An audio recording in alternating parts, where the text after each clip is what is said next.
Let me just start by talking a little bit about the Black Hills National Forest and other forests that provide recreational opportunities and contribute significantly to local and regional economies.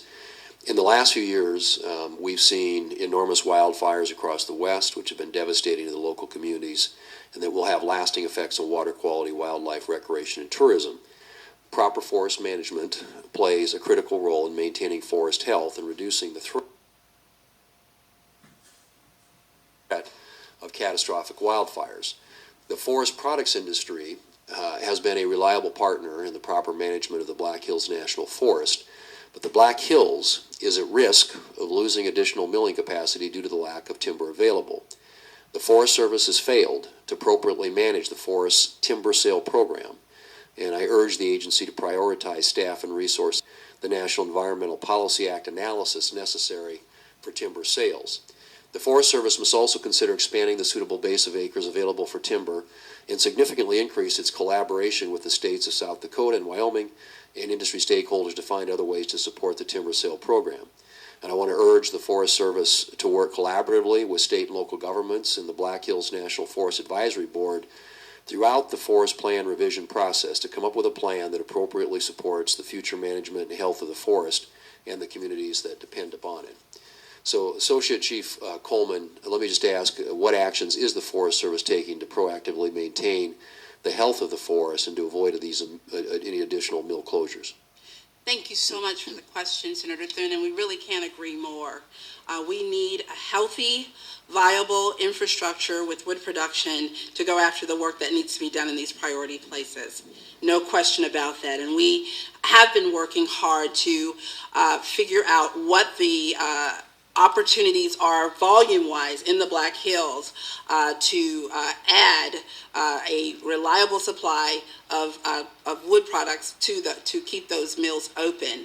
And we had that third-party review, and it looks clear that we are going to have additional volume, and now we're actually focusing in on the specifics of that using LiDAR technology, and expect by the end of the year to have very much more clear information about how we can ramp up our suitable timber production, suitable base for timber production. So it is clear that we are doing what we can and to expedite that.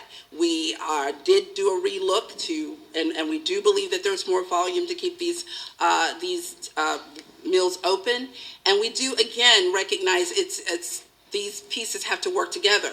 We have to have viable timber industry. We have to have a viable economy as well as a strong community. And we think that we're going to do our part. We know we're going to do our part to do that. And we're going to use all authorities available to us to go after this work. And so one of the things I'll talk about is we're doing a LiDAR flight over the entire Black Hills, both in South Dakota and Wyoming.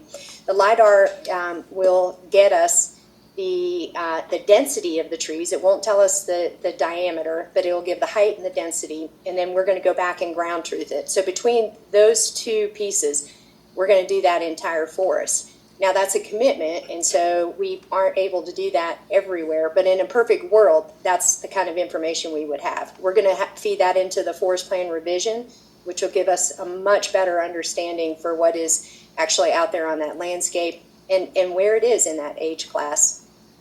In condition class and all of that. So we're working harder, I think all of us are, to get to where that's the type of information we have consistently. But it's kind of new ground for us to get it holistically. But we're getting there. Senator Hicks. Madam Chairman, just to follow up on that. So I know that the Forest Service is pretty robust with the amount of existing data you have, and you don't believe that you can make an accurate analysis based on the mapping of the pandemics, with the management area prescriptions, with the age classes. This is just a better tool that you're bringing to bear that may be able to do more, but you probably have some of this data already as far as the ground truth. Is that be accurate? Yes, sir, that actually would be. We just have never had it in its entirety at this, pulled together in one run. And so we have bits and pieces of it.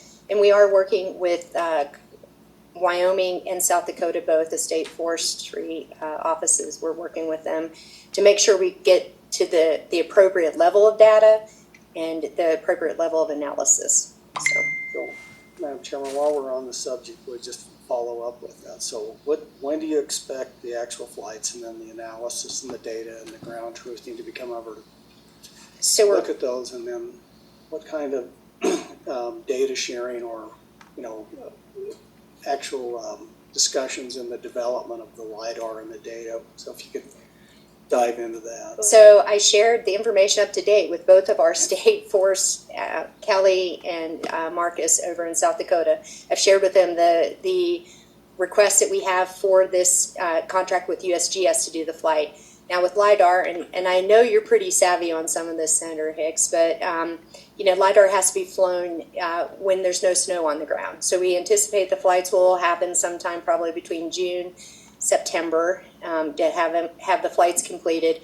We'll get the raw data, and then we're looking at a couple different ways for the assessment, but we're working with the state partners to make sure that this is, we're going about this in the right way. We've agreed to share the information and to work together. And quite frankly, we need to be together on this. We know that. So we'd have the raw data probably by October, November, and then hopefully a couple months of analysis, and we would have it to roll into the forest plan. And if I may, just to follow up, so that's one forest in Region 2, and so are we scheduled to look at this tool in other forests? Then when are you going to plan on rolling those out? And then I'd ask the same thing from R4. So hopefully this will be successful, and it will show that this is the right place that we need to be. The Medbow, not Thunder Basin, but the Medicine Bow is kicking off. In October 1, they kick off their assessment or the initiating the forest plan revision. If this works the way we think it's going to work for the Black Hills, then ideally we'd be able to do something like that for the Medicine Bow as well. Now, the price tag is pretty hefty. It's costing us $840,000 to do the flights on the Black Hills, just the flight piece of it. So we're, it's like anything, we're going to test it, and we're pretty sure, I think I'm in the 90th percentile, this will get us what we need. But then it's how do we replicate that going forward for forest plan revisions. This is a subject or a topic that's pretty near and dear to my heart. About half of my time every day is spent around this topic. Sustaining our timber program and sustaining our timber industry. I would say Jim Nyman is in the room, I believe, and I've almost got him on speed dial. We talk and the folks that he works with. And the Forest Service, our chief has gone on record and said we cannot afford to lose additional mills. And so we made a couple big commitments recently that are going to be beneficial nationally, but also within Wyoming and South Dakota. And one of those initiatives is this pilot, the transit pilot, and I don't know if you all have heard about that. The Forest Service has invested $50 million from the bipartisan infrastructure law money into seeing if we can make this pilot work. Historically, we've had a misalignment of where available timber and too much timber in one place and industry with capacity in another place. And so we've had this misalignment. And California is one of those places where, because of a lot of bug infestation and fires, there's wood standing there that is viable and merchantable, but the industry there is flooded. So we've come up with this pilot, and I think it's either signed, if it's not signed, it will be signed this week, with the Klamath National Forest. And we've been working with our state forest office here in Wyoming and South Dakota, and that's a reoccurring theme. There's a lot of partnership going on. But we should be moving wood shortly, within the month of March, from California to the Black Hills. And here in, I think it's going to Hewlett, Jim? Yes. Sorry, we do work really closely. I've got 2 standing calls that Jim and I are on each week around this transit pilot. And so what that does is bring some stability and some, it helps with multiple problems, right? It helps with some of the instability we have had, trying to figure out what is the right level of sustainable harvest across our forest here. But you have this excess wood that creates a huge fire risk in other places. So it is a great opportunity to hopefully help on a multitude of fronts. We're super excited about it. It's a big investment. Because it's a pilot, we have some opportunity to try some things like this is going to be wood moved on in rail cars, which we have not done in a long time in this country, has been able to make that kind of investment and that kind of effort. And so it is exciting. Again, it's not a long-term solution, sir, to I think what you're trying to get at in regard to maintaining that infrastructure, but everything helps us be in a better place to kind of move forward. So that's just one thing, and I think I'm going through my whole talk as we're going through questions, but that is kind of an exciting piece. I'll take a big breath before I dive into this one. Black Hills National Forest. A lot of stuff going on there on a multitude of fronts, and so